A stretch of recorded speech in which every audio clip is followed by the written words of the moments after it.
कर्म कांड करने वाले लोग समझते नहीं ज्यादा। मेरे प्यारे मित्रों, याद रखना, 1,00,000 श्लोक हैं, ऋचाएं हैं वेद में। 1,00,000 ऋचाओं में 80,000 हैं कर्म कांड के, 16,000 हैं उपासना के और 4,000 हैं ज्ञान के। 80,000 कर्म कांड में ही जन्म लेते हो और मर जाते हो, उपासना तक नहीं पहुंच पाते, ज्ञान तक तुम क्या खाक पहुंचोगे? तुम्हारी यात्रा अधूरी है। तुम्हारा बच्चा अगर पहले क्लास में ही पढ़ता रहे 20 साल का होकर के, तो लोग कहेंगे मंद बुद्धि है। पहले क्लास में ही पढ़ता है बेचारा, पढ़ नहीं पा रहा, मंद बुद्धि है, पागल है। वैसे तुम भी 80,000 कर्म कांडों में उलझे हुए हो, उपासना तक पहुंच नहीं पाते और उपासना से आगे निकलकर ज्ञान तक, नॉलेज तक नहीं पहुंच पाते। इसलिए इतनी पूजाएं करने के बाद भी तुम्हारी हालत ठीक नहीं है। इतना शिव जी के ऊपर जल चढ़ाने के बाद भी तुम्हारे घरों में क्लेश हैं, तुम्हारे शरीर में रोग है, तुम्हें तकलीफ है, पैसों की कमी है, नौकरी नहीं लगती, बच्चों की शादी नहीं हो रही, तुम हैरान हो, परेशान हो, दुखी हो। क्यों? मैं पूछता हूं तुमसे, अगर तुम इतनी पूजाएं कर रहे हो, दुखी क्यों हो? तुम इतने भगवान के मंदिर जा रहे हो, दुखी क्यों हो? तुम इतना नियम नीति मानते हो, दुखी क्यों हो? जवाब चाहिए। अगर जवाब नहीं मिलेगा तो आने वाली पीढ़ी तुमसे नफरत करने लगेगी, बोलेगी मेरी दादी तो बहुत पूजा करती थी पर बेचारी जीवन भर दुखी रह गई। मेरी माँ इतनी पुजेरी थी फिर भी उसका कष्ट कर दूर न हुआ। वो हमेशा चिंता में रहती थी, रोती रहती थी, घर में तकलीफ में रहती थी।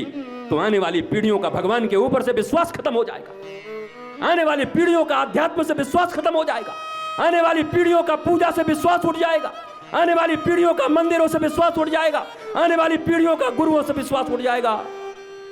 ये कमी कहां है? क्या ढूंढने की जरूरत नहीं? क्या सोचने की जरूरत नहीं है? तुम तो जैसे तैसे निभा भी दे रहे हो, तुम्हें दुख भी हो रहा है तब भी तुम पूजा कर ले रहे हो, कृष्ण गोविंद गा ले रहे हो, पर तुम्हारी संतानें नहीं गाएंगी। वो बहुत प्रैक्टिकल हो गई हैं। वो देखेंगे कि पूजा करने के बाद भी जीवन में कोई परिवर्तन नहीं। आई डोंट लाइक, मुझे नहीं करना पूजा, मुझे नहीं जाने मंदिर।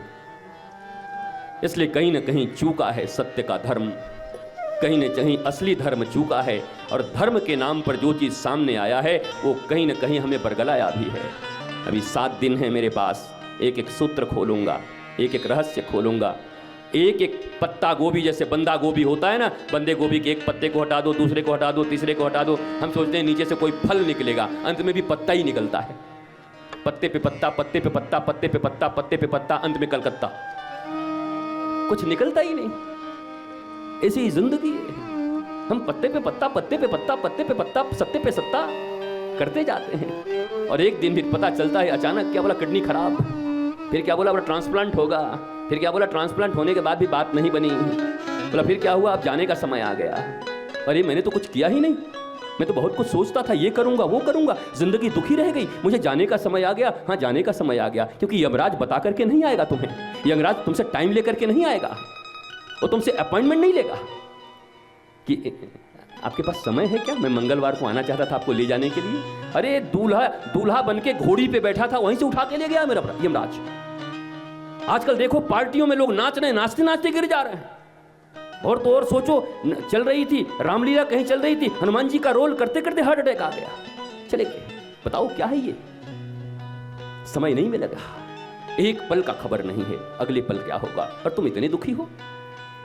श्रीमद् भागवत का पूर्ण कथा और पूर्ण ज्ञान तुम्हारे जीवन में चेतना ले आएगा, तुम मस्ती में रहना सीख जाओगे।